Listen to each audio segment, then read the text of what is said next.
En el verano de 1943, la tripulación de un B-17 de la Octava Fuerza Aérea regresó de Europa para recorrer Estados Unidos.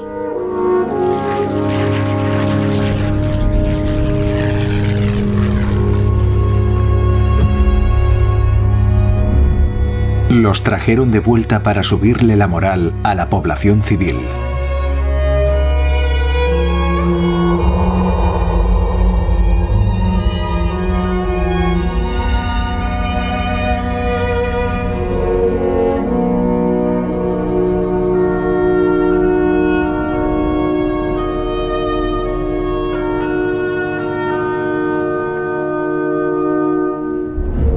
Por entonces, los hombres y su avión, el Memphis Belle, fueron el tema de un documental dirigido por William Wyler.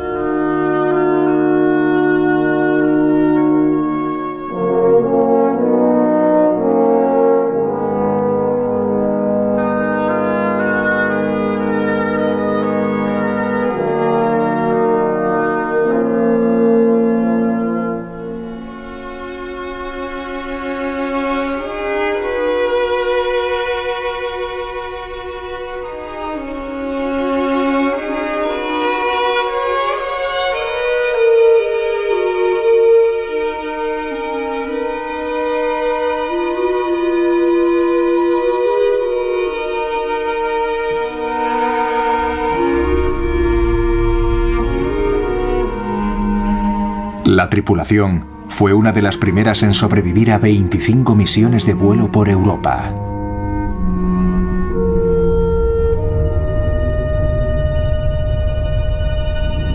En 1943, las probabilidades de sobrevivir a 25 misiones eran de menos del 25%.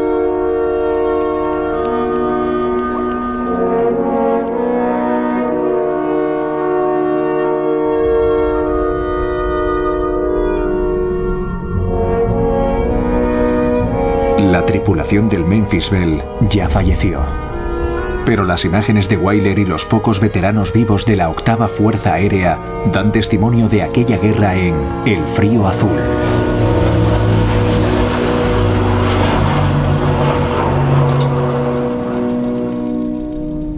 El Frío Azul.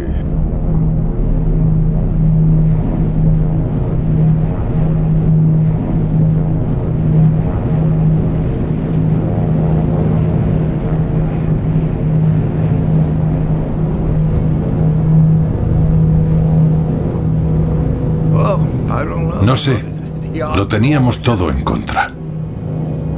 Era más o menos como estar en el corredor de la muerte de una cárcel esperando tu turno, sabiendo que te iba a llegar. Completas una misión dificilísima. Te alegras mucho de volver y todos dicen, bueno, lo hemos conseguido, ¿no? Y a la mañana siguiente te ponen la linterna en la cara y te dicen, venga chicos, levantaos, que nos vamos, salimos en 2 horas.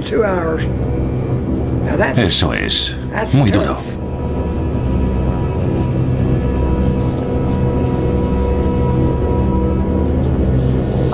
Yo tenía 21 años y creíamos que viviríamos eternamente. Pero claro que lo pasábamos mal.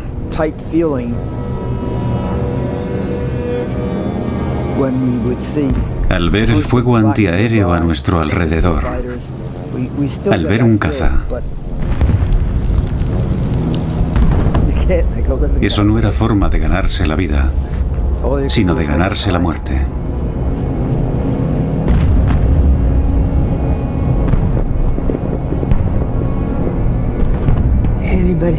Cualquiera que dijera que no tenía miedo era un mentiroso. Porque siempre nos daba miedo lo que pudiera pasar, sobre todo con el fuego antiaéreo. Esperábamos a que explotara algo a nuestro alrededor. Y ahí es cuando venían los aviones de combate.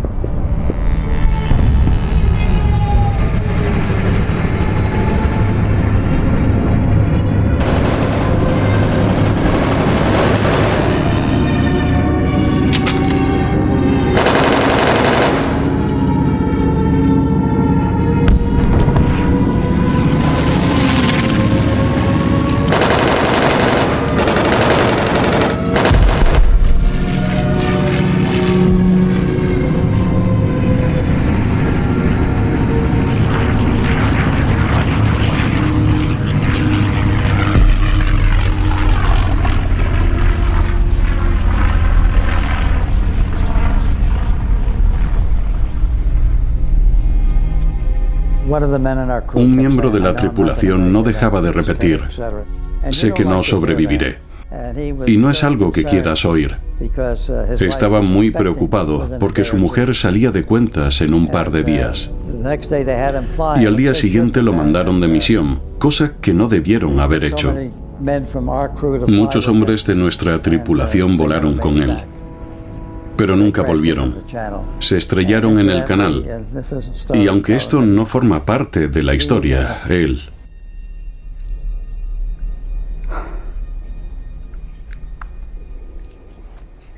murió el día que nació su hijo.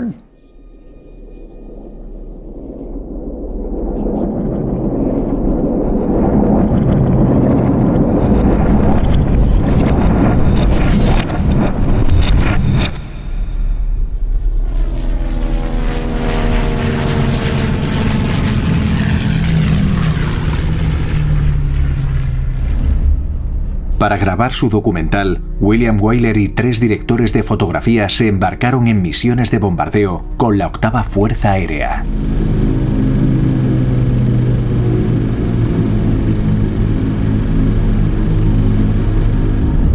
Uno de ellos murió cuando su avión cayó sobre Francia.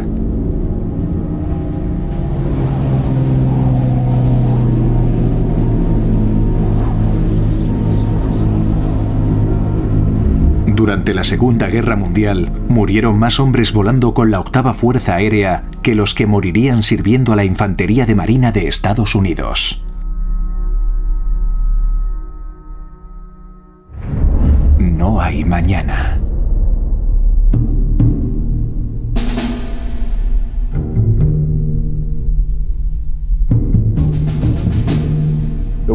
Llegó la guerra mundial y hacíamos lo que nos decían.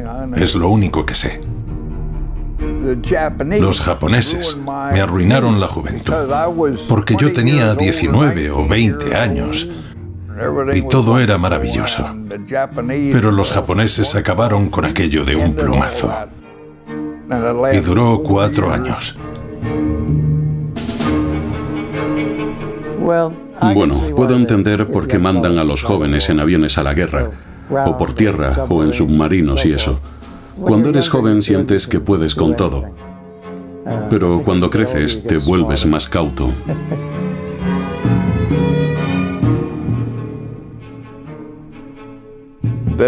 Había un navegante de 19 años, un chico judío, listo como él solo. Y había otros más mayores.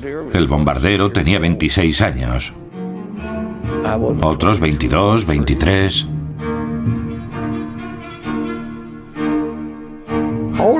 El de más edad de la tripulación era un pensilvano de origen alemán de 32 años. Lo llamábamos el inquieto, 32 años. El navegante tenía 26 y los demás tenían 22, 23. Ahora miro atrás y entiendo por qué había jóvenes en la guerra y no personas mayores. Las personas mayores tienen mejor juicio.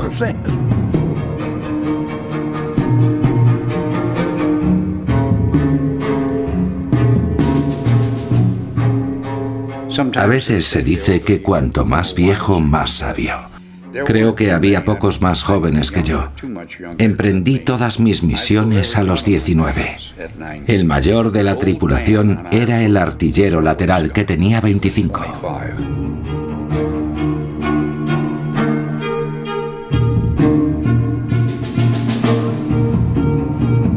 Sinceramente, cuando nos metimos en aquello, queríamos volar. Y nos lo pasamos bien durante la formación y eso. Pero cuando salías ahí fuera y no te disparaban la primera vez, sabías que aquello tenía tela.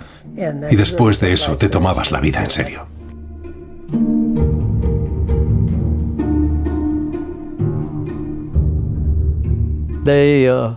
Dijeron que íbamos a realizar 30 misiones. Empezaron por 25 y lo cambiaron a 30 cuando llegamos. E hicimos 26 misiones y nos dieron una semana libre. Y cuando volvimos nos dijeron: llegaréis hasta 35. Fue un golpe muy duro.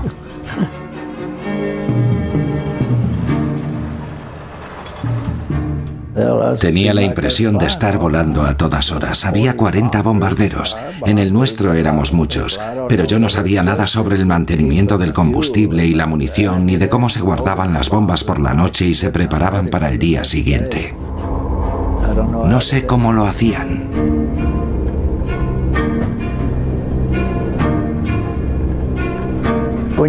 Cuando estás en esa situación, no hay mañana.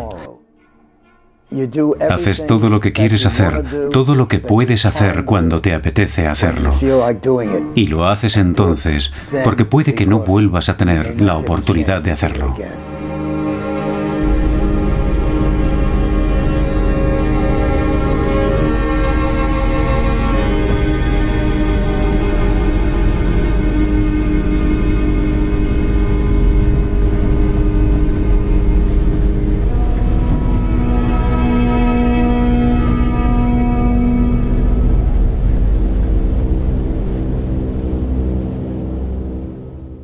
Huevos frescos.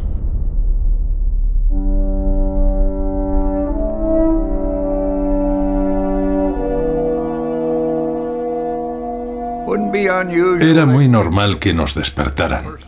Lo primero que hacíamos era ir al comedor a desayunar. Estaba todo iluminado y todo el mundo reía y charlaba. Y normalmente en la radio tenían a Berlin Lynn o como se llamara. Aún no nos habían informado, no sabíamos a dónde íbamos a ir, pero aquella señorita de Berlín lo sabía y decía: chicos, hoy os toca una misión difícil, vais a hacer tal y cual y os estaremos esperando. Con lo que ellos sabían más que nosotros.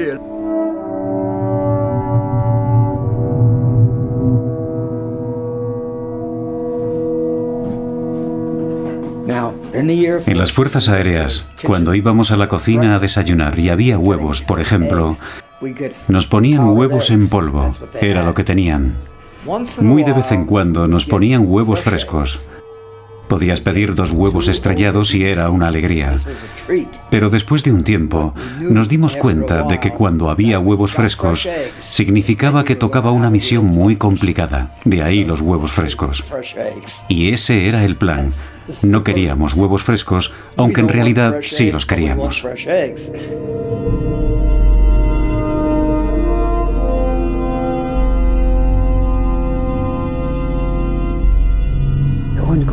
Cuando nos preparábamos para volar, íbamos al vestuario. Nos poníamos ropa interior térmica y el traje antiexplosivos encima. Y a eso se le fijaban unos guantes. También te cubrían los tobillos. Y encima el traje de vuelo. Ese era nuestro atuendo.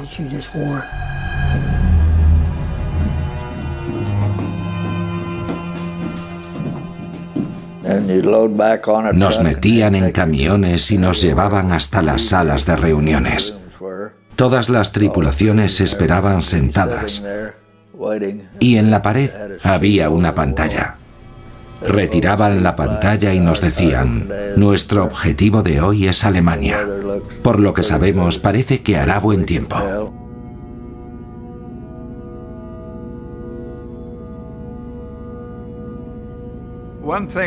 Había una cosa que me llamaba la atención de aquellas reuniones. El capellán católico se quedaba en la esquina confesando y dando la comunión. Sabía que nos íbamos y que era posible que no volviéramos.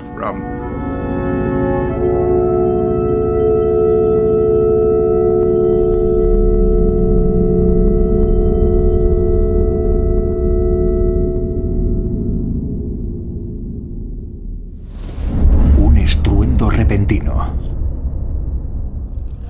Hacia el final de la guerra, era habitual que las misiones incluyeran más de 1000 aviones. Dichos aviones despegaban de diversas bases aéreas inglesas y se unían en una gran formación. Aquel proceso que llevaba tanto tiempo se consideraba una de las partes más peligrosas de cualquier misión.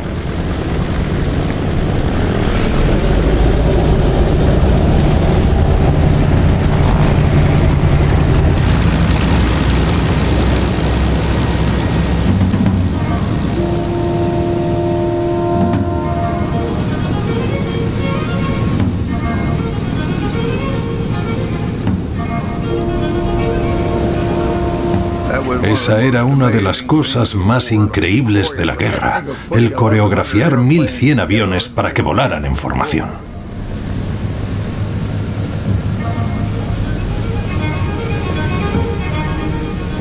Todos nos poníamos en fila en el perímetro que rodeaba el final de la pista. Y el avión principal daba vueltas hasta ponerse en posición. Y cuando encendían la bengala para el despegue, el avión principal avanzaba por la pista. Y el siguiente se ponía justo detrás. Y a los 30 segundos se ponía en marcha. Pasados 30 segundos se ponía en marcha el tercero. Cada 30 segundos avanzaba un avión por la pista. Y el avión principal no despegaba hasta que el segundo no estuviera en marcha.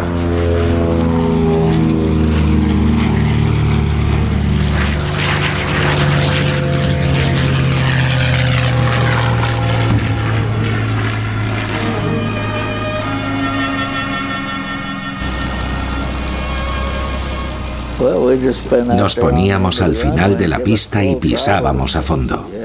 Había que conseguir una velocidad suficiente para levantar toda esa carga. Llevábamos el depósito de combustible lleno, la munición para las ametralladoras y las bombas.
Y claro, estando ahí arriba, veía salir el sol por detrás de la Tierra. Y me resultaba rarísimo ver salir el sol cuando en la Tierra estaban a oscuras. Pero te dabas cuenta de dónde estabas. Y entonces salía el sol y veías a todos esos aviones dando vueltas e intentando ganar altitud con esa carga de bombas tan pesada.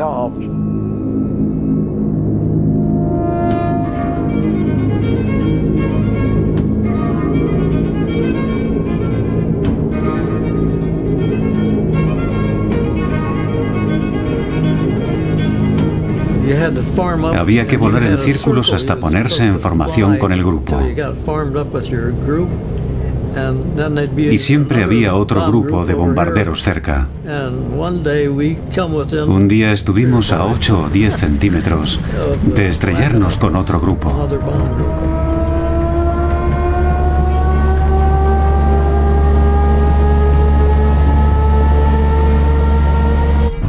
A veces algunos aviones los llevaban pilotos jóvenes sustitutos, y si por ejemplo yo había sido el primero en despegar, cuando estábamos subiendo a 200 o 300 pies, de repente se oía un estruendo. Se veía un destello, un fogonazo rojo y cosas cayendo, y estaba claro que había habido una colisión en el aire. Aquellos momentos sí que daban miedo. 2 B-17. Uno cayó encima del otro. Todos murieron. Ahí fue cuando empecé a fumar, por cierto.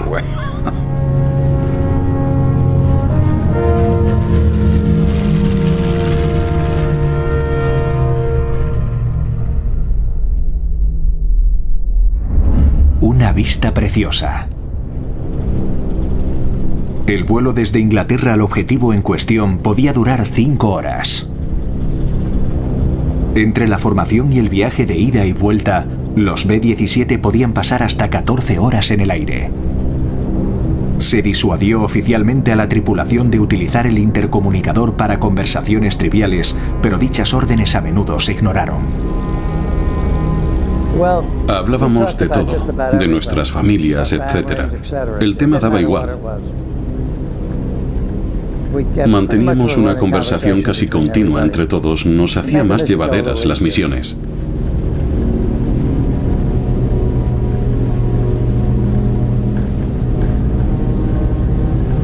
Lo primero que hacíamos al abandonar la costa de Inglaterra era probar las ametralladoras.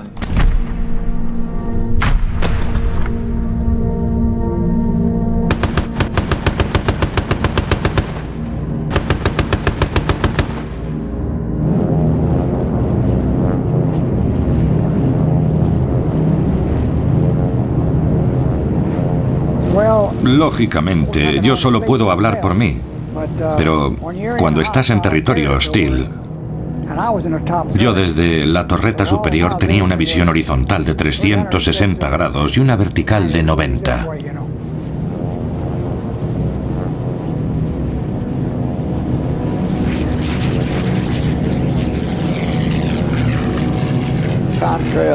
En la cola del avión se formaban estelas de condensación. Sucedía cuando el avión atravesaba la humedad del aire. Muchas veces no pasaba, dependía de la humedad del aire.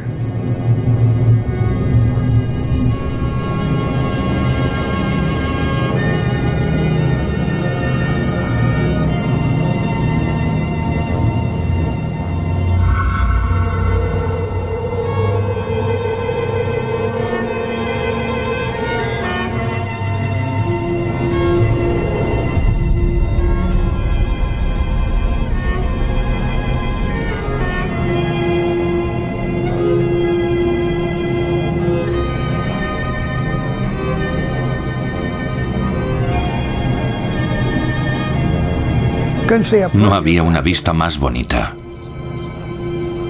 Te quedabas maravillado. Era una vista preciosa.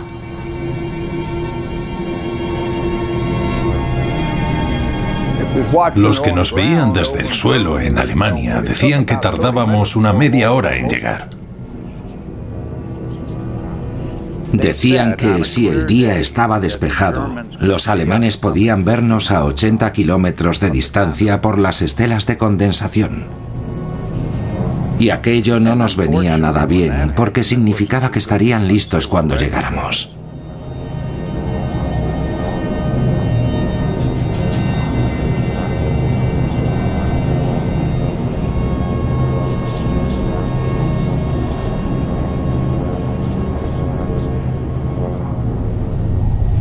Aire frío. A diferencia de los aviones de pasajeros modernos, los B-17 no estaban presurizados ni tenían calefacción. A 25.000 pies, las tripulaciones soportaban unas condiciones equivalentes a las de la cima del monte Everest. A esas temperaturas, la congelación puede producirse en cuestión de 10 minutos.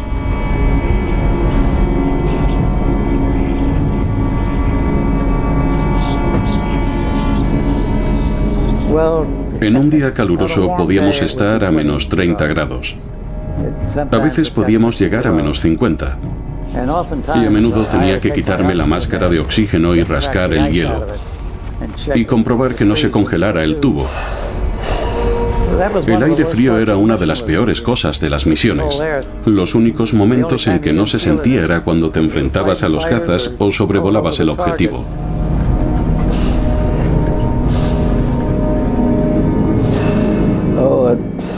Creo que la temperatura desciende 2 grados por cada 1000 pies.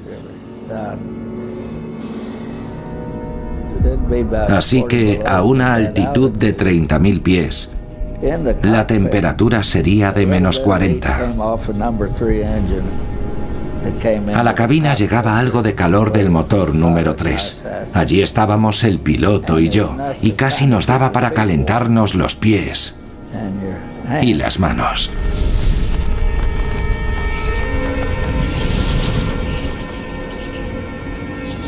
El artillero de la torreta esférica tuvo un problema con las ametralladoras. Se le atascaron y se quitó los guantes para arreglarlas. Se le congelaron las manos y estuvo un mes sin volar con nosotros hasta que se le curaron.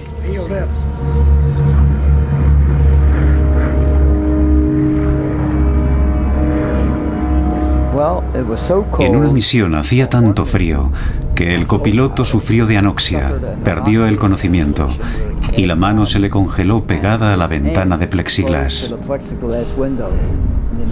Y tuvo que amputarse los dedos de esa mano, porque hacía tanto frío que al intentar liberarse, la mano se le quedó pegada a la ventana.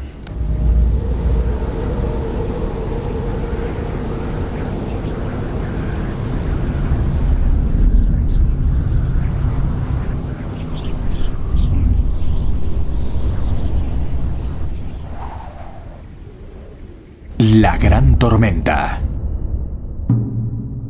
Casi un tercio de las víctimas de la octava Fuerza Aérea las causaron unos proyectiles altamente explosivos denominados fuego antiaéreo. Más de 1 millón de alemanes con 40.000 armas esperaban a que las formaciones llegaran a Europa. Dichas armas disparaban balas que podían explotar justo en el objetivo a casi 10 kilómetros de altura. El fuego antiaéreo estaba formado por balas de cañón alemanas de 88 milímetros. Ese fuego derribó más aviones que los cazas enemigos. Esas nubes de humo negras se ven después de que explote el proyectil, claro. En teoría puede estallar en 200 trozos. Y es muy potente. No sabes de dónde proviene el fuego antiaéreo, ni si la próxima explosión te alcanzará o no. En esa situación no sabes dónde se producirá la siguiente, y eso es lo que asusta. Parecía una gran tormenta, era la impresión que daba. Pero había que seguir volando.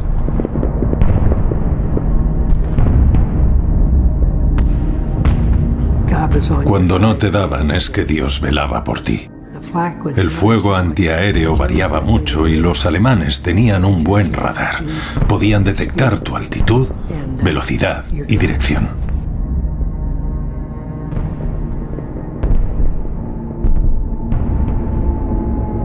Creo que la peor experiencia fue en Kassel, Alemania. Jamás lo olvidaré, me reventó el parabrisas. Vino a 260 kilómetros por hora.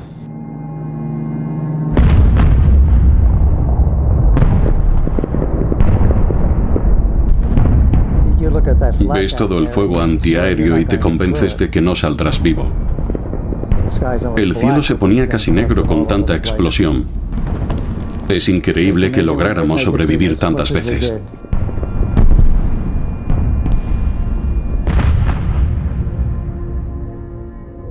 Matar a un ser humano. El B-17 podía transportar 2 toneladas de bombas hasta un destino a 1.600 kilómetros. Una formación podía soltar de media 1/3 de las bombas en un radio de 300 metros en torno al objetivo. La precisión se reducía drásticamente en condiciones de vuelo adversas.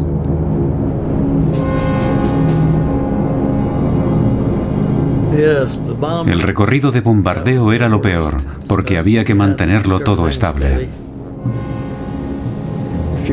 En otros momentos podías planear para que no te dieran. Pero durante el recorrido de bombardeo había que quedarse quietos y aguantar. No podíamos movernos. El avión principal se encargaba de todo. Nosotros solo lo imitábamos. Llevaba otros 2 aviones a cada lado, uno debajo, otro encima y otro detrás.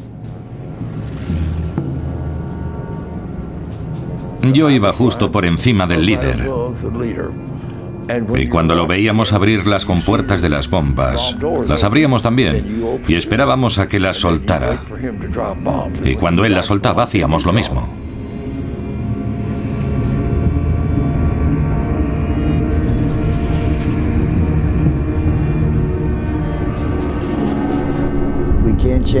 No podíamos cambiar la altitud ni la dirección, por lo que estábamos expuestos a ataques. Era duro, porque en cualquier momento te iban a dar.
Soltábamos las bombas y cuando lo habíamos hecho nos decían: larguémonos de aquí.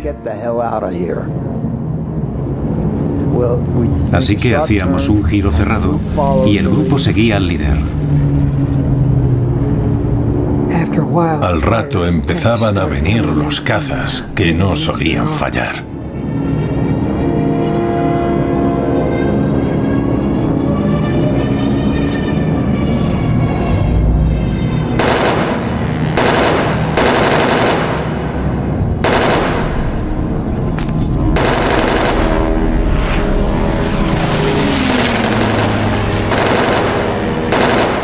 Estaban a unos 30 o 40 kilómetros y se ponían justo a nuestra altura.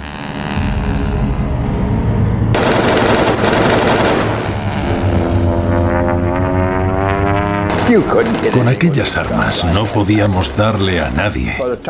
Para cuando veíamos a alguien ya se había ido. Veías llegar a uno y ya se había ido.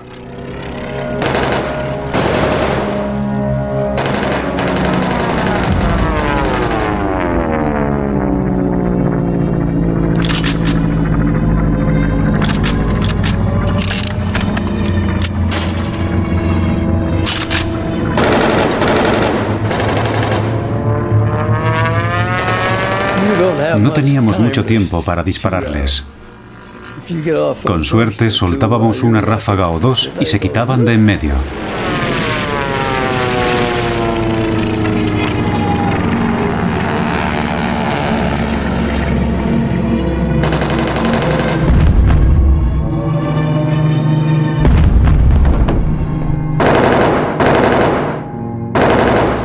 Descendían.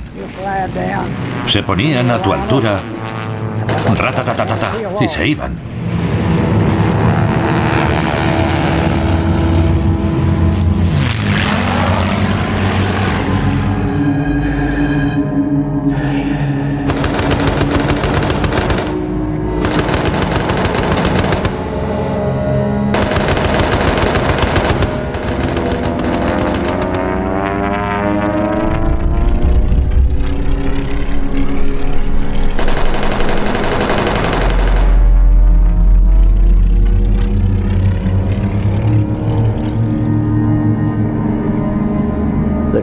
El copiloto resultó gravemente herido cuando nos abatieron. Un proyectil de 20 milímetros le explotó justo encima de la cabeza y le sacó un ojo. Era mediodía y un ME-109 nos estaba disparando. Y el copiloto nos dijo: Dios santo, el motor número 4 está ardiendo, salid. Cuando esa cosa cae en picado, te quedas pegado al asiento. No te puedes mover aunque quieras.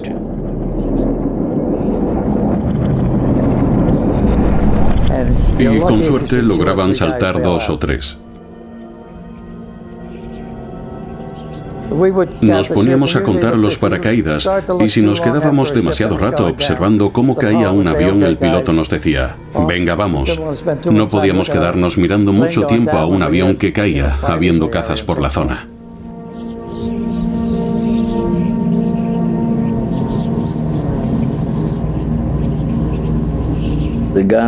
Los artilleros, que no los perdían de vista, decían, vaya, creo que de ese no ha salido nadie.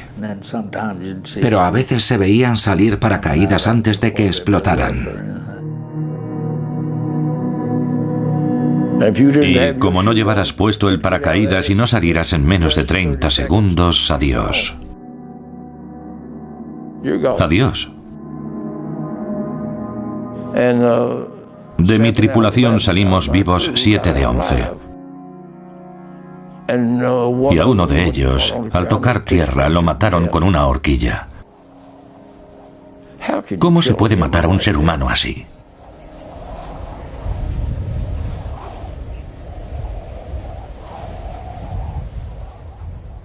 La bengala roja. Una vez soltadas las bombas, comenzaba el viaje de vuelta que podía durar hasta 5 horas. Tanto los aviones como los hombres a bordo podían haber sufrido graves daños.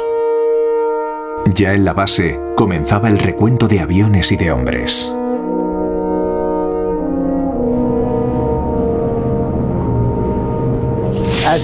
Al llegar al campo, encendíamos bengalas.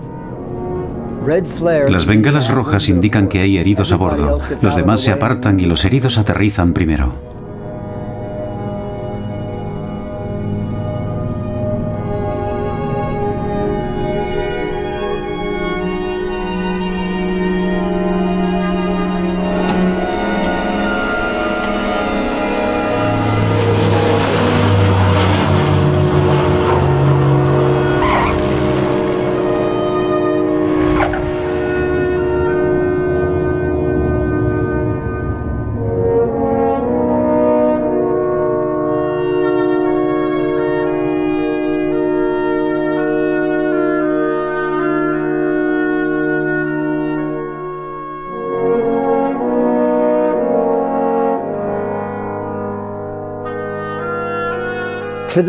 Todavía hoy lo sigo viendo. Cuando pienso en ello, me emociono. No puedo evitarlo. Eran buenos amigos míos y lo pasé fatal. Todos pensábamos que era una gran pérdida. Con el trabajo que teníamos, las probabilidades de morir eran del 50%, 50% de vivir y 50% de morir. Una vez alguien dijo, estaba escrito, y puede que así fuera, pero daba miedo. Y me altero mucho cuando alguien dice, yo no pasé nada de miedo. Mentira cochina. Yo pasé miedo en cada misión.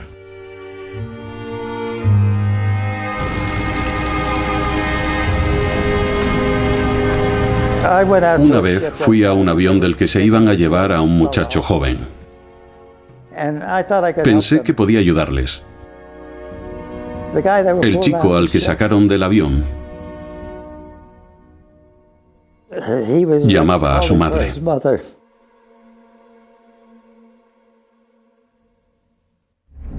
Ellos son los héroes.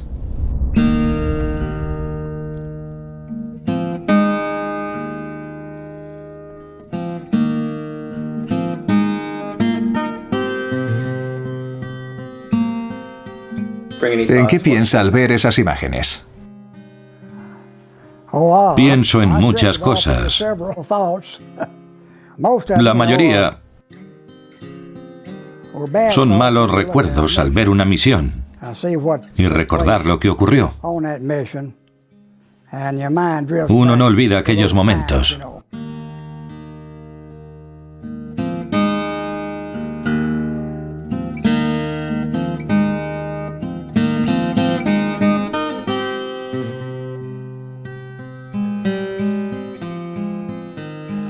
Sufrimos muchas colisiones en el aire. A veces los pilotos se confundían y volaban en dirección contraria y cosas así. Pero lo que daba miedo de la misión era sobrevivir a todo eso. ¿Se volvía más fácil o más difícil tras cada misión? Como he dicho, estaba muerto de miedo. Fueron malos tiempos.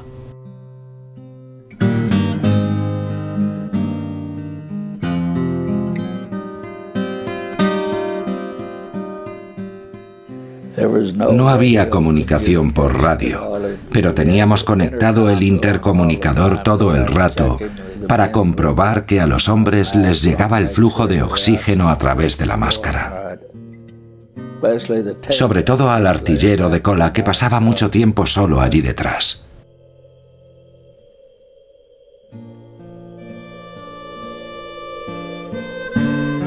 Haces muy buenas migas con los demás, y todos éramos muy jóvenes.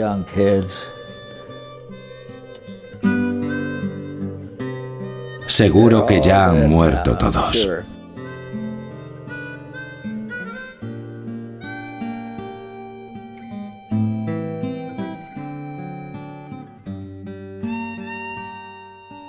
Cuando estás ahí arriba, todo lo del suelo parecen juguetes. Los camiones se veían muy pequeños. Fue duro, pero había que hacerlo. Había que librarse de Hitler, así que lo hicimos.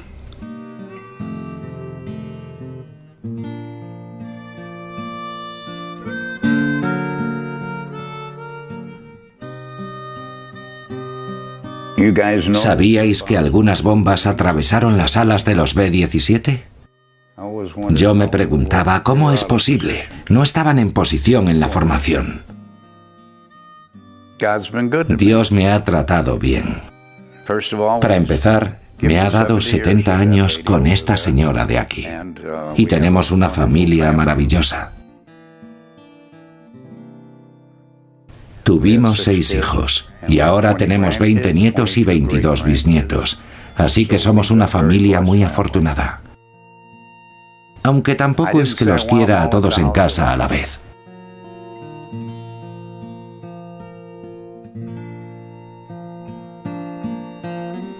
¿Qué opina de lo de la guerra buena y de que ustedes son la mejor generación? Pues empiezo a creérmelo. ¿Le vale mi respuesta? No sé, embarcarse en aquello era como envejecer 10 años. Y cuando volví a casa, sentía que ya no era el mismo.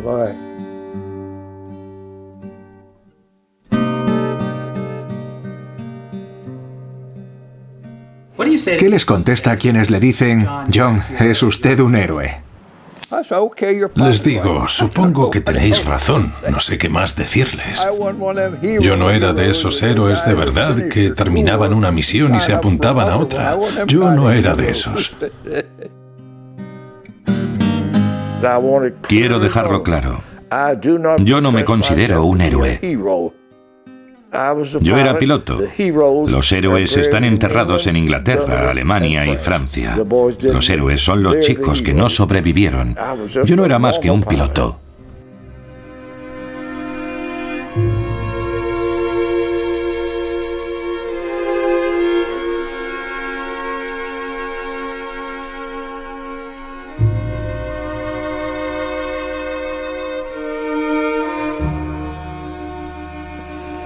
Esto se llama bombardeo sistemático.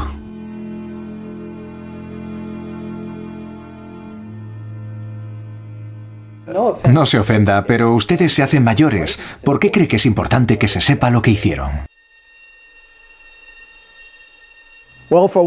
Pues para empezar, porque no queremos que vuelva a pasar. No nos gustaría que se repitiera por mi nieto, mis nietas y sus maridos.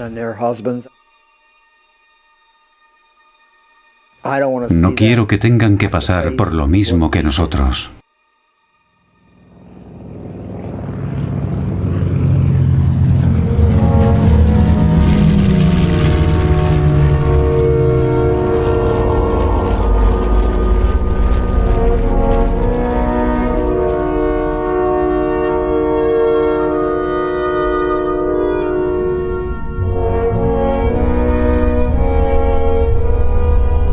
Este documental está dedicado al director de fotografía Harold Tannenbaum y a los 28.000 hombres que dieron la vida al servicio de la 8ª Fuerza Aérea.